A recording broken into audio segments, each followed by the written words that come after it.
Ikhwatul iman rahimakumullah. Bahasan selanjutnya setelah membahas tentang mufradat Al-Quran, maka di dalam kitab ini pula itu dibahas tentang sababun nuzul gitu. Asbabun nuzulnya, sababun nuzul ayat, sebab turunnya ayat. Nanti bisa dilihat di dalam kitab Tafsir Al-Quran Al-Azim berarti ya, Tafsir Ibnu Katsir. Tafsir Ibnu Katsir sebagaimana diriwayatkan oleh Imam Ibnu Katsir bahwa ayat ini turun berkenaan dengan Asma binti Marsad yang sedang berada di rumahnya, yaitu di perkampungan Bani Harisah. Nanti di riwayat lain rumahnya dekat pasar. Jadi ini pasar, itu ada rumah Asma binti Marsad. Para wanita, kaum wanita sering mengunjungi pasar, sering lewat ke rumah Asma, tetapi tanpa memakai cawat. Gitu. Cawat kalau bahasa kita sekarang menjadi rok gitu. Tanpa memakai rok, sehingga perhiasan gelang kaki mereka terlihat. Bahkan sampai terdengar gitu, perhiasan gelang kaki mereka.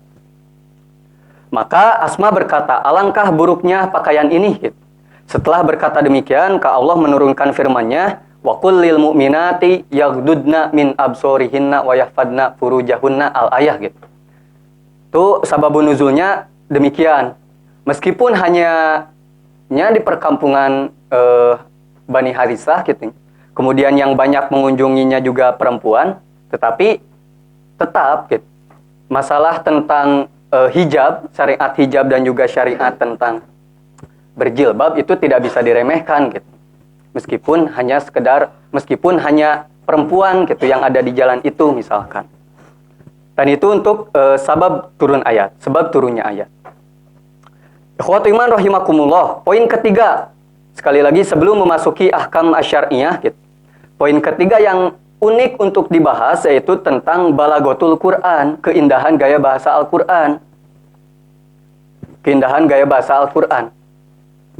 Karena ayat ini gitu lumayan unik dibahas dan juga lumayan ada keindahan yang bisa digali gitu, di dalam ayat ini. Yang pertama mengenai perbedaan yang disebutkan oleh Allah, yang difirmankan oleh Allah ketika menyebutkan tentang yaguddu min absorihim dan yang kedua yahfadu furujahum atau yagdudna min absorihinna wa yahfadna furujahumna. Sekali lagi, ketika menyebutkan yaguddu min absorihim, Allah mengungkapkannya dengan atau menggunakan huruf min. Yaguddu min absorihim. Tetapi ketika berkaitan dengan kemaluan tentang farji, maka Allah mengungkapkannya tidak menggunakan huruf min. Wa yahfadu furujahum atau wa yahfadna furujahum. Jadi ada huruf min di kalimat pertama, di kalimat kedua tanpa huruf min. Ini disebutkan oleh Syekh Wahbah Az-Zuhaili bahwa perbedaan ini berimplikasi adanya perbedaan hukum asal lebih tepatnya gitu. Yang pertama, beliau menyebutkan yang namanya huruf min di sana, huruf min di yaguddu min absorihim atau di ayat 31 yagdudna min absorihinna, min di sana bermakna tab'idiyah gitu. Berarti sebagian. Hendaklah kalian menutup atau memalingkan pandangan kalian, memalingkan sebagian pandangan kalian gitu. Hendaklah laki-laki memalingkan sebagian pandangan, hendaklah wanita memalingkan sebagian pandangan. Tetapi ketika menyebutkan tentang farjun, tentang kemaluan, tidak menggunakan huruf min dalam artian seluruhnya gitu. Ini mengimplikasikan perbedaan hukum. Dari mana bisa tahu perbedaan hukumnya? Bahwa dengan adanya huruf min, pokok asal dari melihat dengan pokok asal menjaga kemaluan itu berbeda gitu. Sekali lagi, pokok asal melihat atau menutup pandangan dengan pokok asal menjaga kemaluan itu berbeda. Kalau menutup pandangan, kalau memandang seseorang yang di luar mahram, pokok asalnya boleh gitu. Sekali lagi, pokok asalnya boleh memandang itu. Memandang pokok asalnya boleh. Tetapi kalau tentang kemaluan, pokok asalnya haram gitu. Jadi kalau bahasa kasarnya, meliarkan ngaliarkeun pandangan, ngaliarkeun panon, pokok asalna boleh. Tapi ngaliarkeun farji, pokok asalna ulah haram gitu. Ulah liar gitu. Farji mah. Tetapi panon mah pokok asalna ada boleh liar. Gitu-kituan we jelalatan gitunya. Tempo gitu. Ngajar-ajar 10 tempoan hiji-hiji gitu. Pokok asalnya boleh dengan adanya huruf min, dengan adanya kata min absorihinna. Min absorihim. Tetapi tanpa adanya huruf min ketika menyebutkan kemaluan, ketika membahas tentang menjaga kemaluan, itu menunjukkan bahwa pokok asal ngaliarkeun farji mah haram gitu. Jadi ulah liar ka mana wae gitu. Itu mohon maaf ya jika sedikit kasar. Sedikit kasar. Jika agak sedikit jorang atau kemana wae. Tetapi memang seperti itu gitu. Beda hukum. Karena apa? Karena huruf min gitu. Jadi ku huruf min teh urang teh bisa cerdas gitu. Karena ada berbeda implikasi hukumnya. Makanya sangat indah sekali kenapa menggunakan huruf min padahal kan teu kudu nganggo huruf min oge bisa gitu. Yagdudna absorohum, yagdudna absorohunna atau yaguddu absorohum pan bisa. Yahfadu furujahum, yahfadna furujahunna pan bisa. Tetapi menggunakan huruf min karena perbedaan pokok asal dari hukum gitu. Pokok asal melihat mah boleh gitu. Pokok asal ngaliarkeun kemaluan mah haram kecuali untuk A untuk B. Jadi kan gitu seperti itu gitu. Makanya digunakanlah huruf min. Itu keindahan yang pertama. Yang sekali lagi sangat perlu gitu kita bahas, sangat perlu digali. Karena dengan satu huruf min saja, hukum bisa jadi berbeda gitu. Ini dalam artian kan tidak boleh, maksudnya dalam membaca hadis itu gitu harus utuh gitu kan, dalam artian membaca hadis, membaca ayat harus utuh. Juga dalam mengartikannya gitu harus sesuai sebagaimana ayat itu berbunyi, sebagaimana hadis itu diriwayatkan. Ketika memang ada huruf-huruf yang mesti diartikan, yang mesti dimaknai, maka itu mesti diartikan, mesti dimaknai demikian gitu. Itu yang bisa tergali. Yang pertama, keindahan yang pertama. Keindahan yang kedua, kita bisa lihat dari urutan. Keindahan yang pertama dari adanya huruf gitu nih. Perbedaan kalimat ketika membahas tentang menutup pandangan memakai min, membahas tentang menjaga kemaluan tanpa huruf min. Keindahan yang kedua dari sisi urutan. Urutan yang pertama yang disebut adalah yaghuddu min absorihim, berarti menutup pandangan. Yang kedua menjaga kemaluan. Yagdudna min absorihinna, menutup pandangan. Wa yahfadna furujahunna, menjaga kemaluan. Menutup pandangan dulu, kemudian menjaga kemaluan. Kenapa urutannya demikian? Kenapa urutannya harus dari pandangan kemudian ke kemaluan gitu?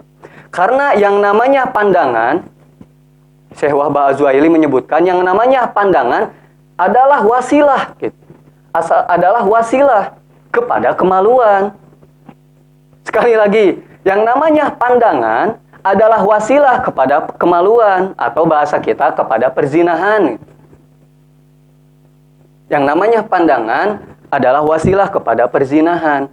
Karena sampai sekarang gitu, atau terakhir saya cek, saya belum pernah atau hanya beberapa kali lah gitu, pernah 1 kali 2 kali menemukan berita orang buta berzina gitu. Orang buta berzina hanya 1 kali 2 kali lah gitu. Menemukan kasus ada orang buta berzina. Sisanya kan orangnya masih bisa melihat gitu yang berzina itu. Karena apa? Sekali lagi dari pandangan. Dari pandangan turunnya ke kemaluan, bukan turun ke hati. Jadi jang saya mah henteu turun ke hati. Turunna jauh teuing. Jero teuing turunna. Aduh ya Allah. Gitu. Terjun bebas eta mah gitu. Jadi rempan urang mah diremnya kana hate gitunya. Kana hate engke isuk pageto mun tos tiasa tos mampu hitbah nikah gitunya. Hari itu mah langsung gitu. Tekana hatela teh difilter.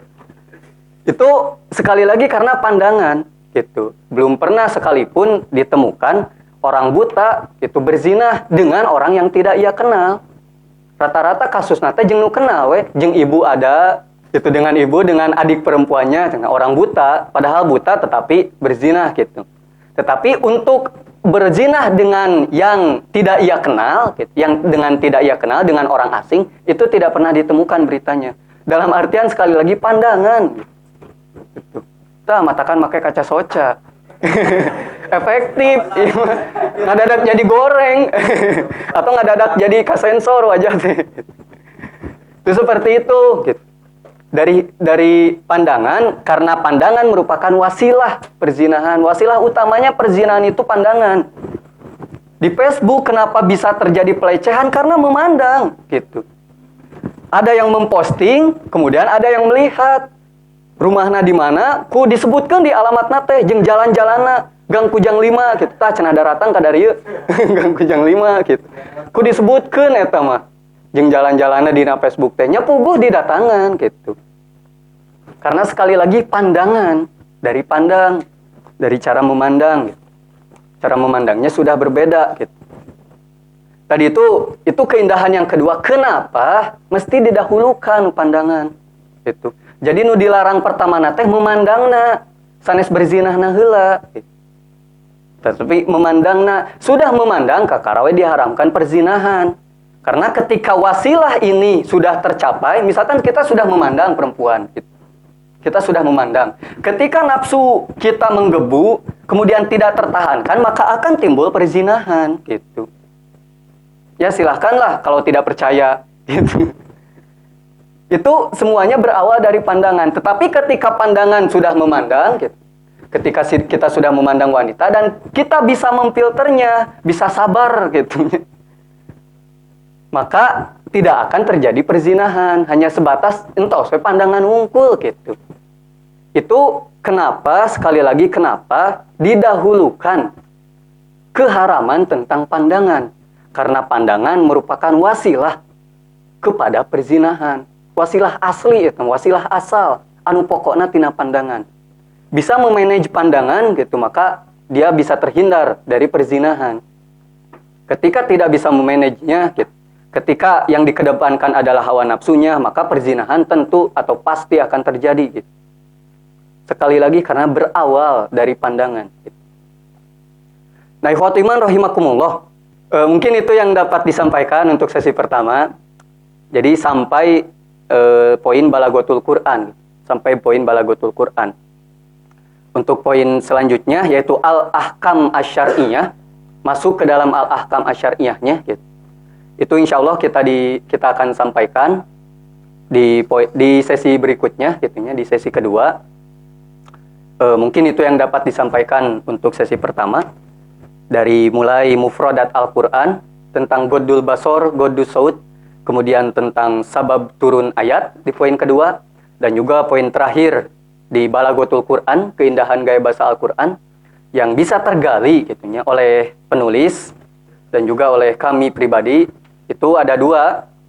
Yang pertama mengenai adanya perbedaan kalimat, mengenai huruf min dan tidak ada huruf min, dan juga yang kedua mengenai didahulukannya menutup pandangan dan juga diakhirkannya menjaga kemaluan.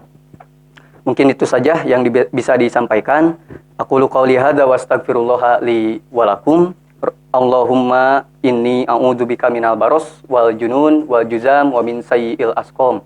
Wassalamualaikum warahmatullahi wabarakatuh.